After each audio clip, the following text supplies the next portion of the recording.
les bendiga. Mi nombre es Cecia Velázquez y esta nueva sección se llama El Mini Podcast.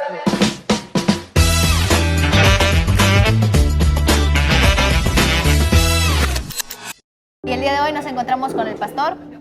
Soy el pastor Caleb Hernández Vázquez y bueno, es una bendición estar en este famosísimo Mini Podcast.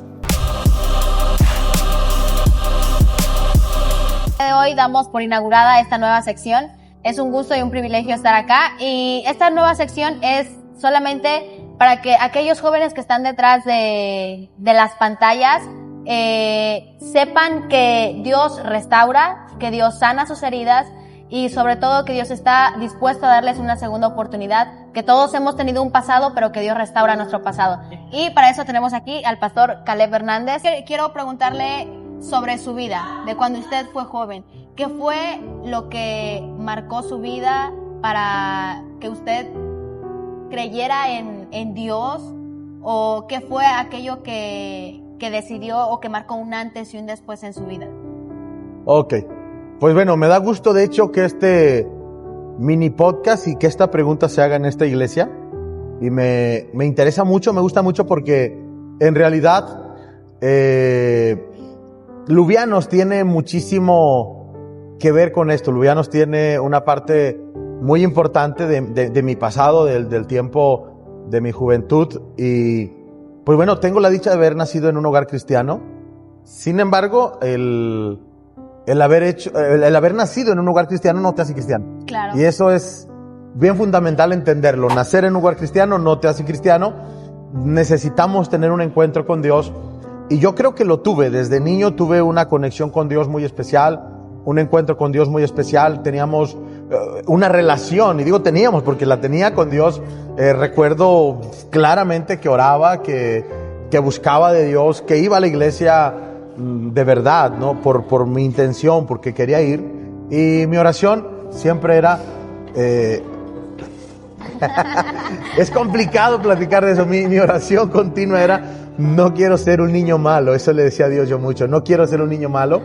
Ser un niño bueno. Sí, siempre yo quería ser un niño bueno, pero llegó la etapa de la adolescencia, ya dándole a la juventud, y principalmente, quiero primero decir que me alejó de Dios. Principalmente fue el dejar de asistir a la iglesia.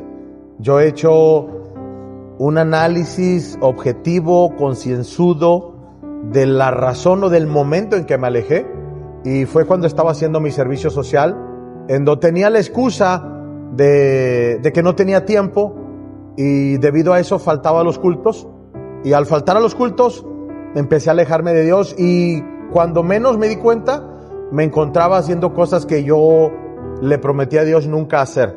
Entonces, pues si no quieres alejarte de Dios, no te alejes del culto. Aunque no tengas ganas, ve al culto. Dios hace cosas grandes en los servicios. Pero ¿qué hay de aquellos que van al culto, que toda su vida han sido cristianos, incluso hijos de pastores, que van al culto, pero hacen cosas malas? Porque estamos de acuerdo que el ir al culto también no te salva de hacer cosas malas o de pecar.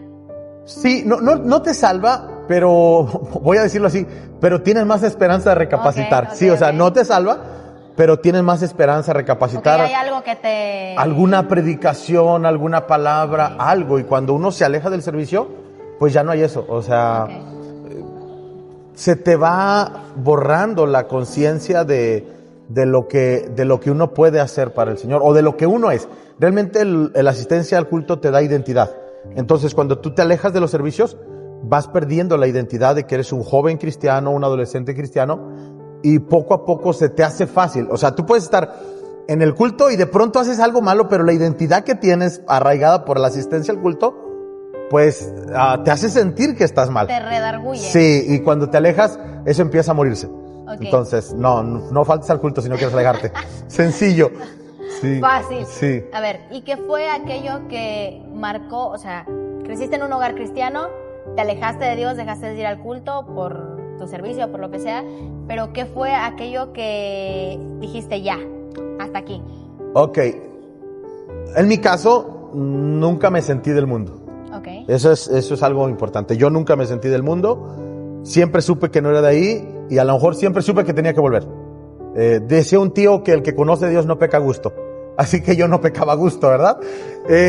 Y me marcó mucho dos personas que son muy importantes para mí, y por eso le digo que es muy importante hacerlo aquí, hacerlo con Cecia, que Isaac esté de aquel lado, porque me conocen, porque viví aquí, viví con ellos, viví en su casa, y el pastor César tuvo una parte fundamental, y es que cuando se dio cuenta de mi mal comportamiento, de que yo estaba mal, no me criticó, no fue con otras personas a hablar mal de mí, más bien fue con quien tenía que ir, que es con mi papá. Y fue aún, mejor hubiera ido con el chisme. Sí, no, o sea, fue y me acusó con mi papá. Pero mi papá hizo algo que marcó mi vida. Yo vivía aquí en Lubianos con todas las comodidades. Mi papá había rentado una casa para que yo viviera, estudiaba aquí, refri lleno, a veces hasta carro, o sea, todo bien. Pero pues yo lo usaba para mal. Y cuando él se entera de cómo estoy viviendo, de verdad yo esperaba que me pegara, que me corrigiera bíblicamente con vara, pero no lo hizo. En su lugar, oró por mí, y después de que oró por mí, me dijo, es unas palabras que marcaron mi vida, me dijo, si quieres seguir estudiando, vas a tener que viajar diario. Pero las palabras que marcaron mi vida fue que me dijo, prefiero perder dinero que perderte a ti. Entonces para mí eso fue brutal, no sé, saber que merecía el mal, que es lo que hace Dios. Tú te mereces el mal, pero te da bien. Entonces mi papá es lo que hizo. No me dio el mal que merecía, sino que incluso gastó mucho más con tal de que yo estuviera bien. Y eso empezó el cambio. Todavía hubo un proceso el día que Dios habló a mi vida, pero ahí marcó el inicio del retorno. Okay. Entonces, gracias a Dios, eso fue. Y como digo, tuvo mucho que ver tu papá, tuvo que ver mi papá, y no sé, es algo bien especial. Sí, Cecia, ¿no? Todavía ni nacía. No, o sea, me refiero a ti como persona, digo. Sí, yo, claro que sí, yo sí. Pues bueno, esto es un mensaje para aquellos jóvenes que quizá todos tenemos un pasado. El hecho de que vean a alguien predicando en un púlpito, el hecho de que vean a alguien que está ministrando a una persona, no quiere decir que somos perfectos. No. Claro, tenemos errores, tenemos un pasado, quizá a veces un presente que todavía nos atormenta, que queremos salir de ahí y no podemos, pero creo que Dios siempre tiene ese momento que llega a tu vida, simplemente necesitas estar dispuesto a hacerlo.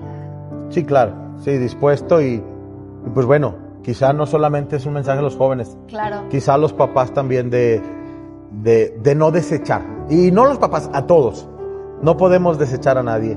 Dios tiene planes con personas que nosotros no creemos. Sí. Si algo amo también de estar acá siempre, es eso, que admiro al pastor César porque siempre no me trata como el que fui, me trata como el que soy de la mano de Dios. Entonces, claro, eso es hermoso. Así es una nueva vida en Dios. Dios no va a estar recordando el pasado. El diablo sí, pero Dios no. Y es ahí cuando uno tiene que ser astuto y decir, bueno, Dios me salvó, Dios me limpió, Dios me dio una nueva identidad y ahora soy esto en Cristo y no volver a lo mismo. ¿Algún Amén. Consejo? Pues creo que ya lo di, ¿no? O sea, a los jóvenes no se alejen de la iglesia. Algo Dios va a hacer contigo, tiene propósitos contigo. Si naciste en un hogar cristiano, más hijos de pastores, es un hecho que Dios tiene un plan contigo. Por eso naciste ahí. Dios me lo dijo un día. Me dijo exactamente así: te hice nacer en ese hogar porque tengo propósitos con tu vida. Entonces, estoy seguro que si te hizo nacer en ese hogar, bajo las circunstancias que sean, pasando lo que sea, es porque tiene propósitos con nuestra vida. Hay que seguir adelante, hay que preguntarle a Dios qué tiene para nosotros. Y a los papás, no desechen, a los hijos y a todos, a los líderes de jóvenes, a todos, no los desechan. Nadie es desechable para Dios. Dios tiene propósitos con todos y hará grandes cosas, sin duda. Amén. Amén. Pues bueno, muchísimas gracias por estar aquí acompañándonos. Gracias, Pastor Caleb. Y esto fue el mini podcast. Nos vemos en un próximo video. Dios les bendiga. Hasta luego. Adiós, adiós. Dios me los bendiga.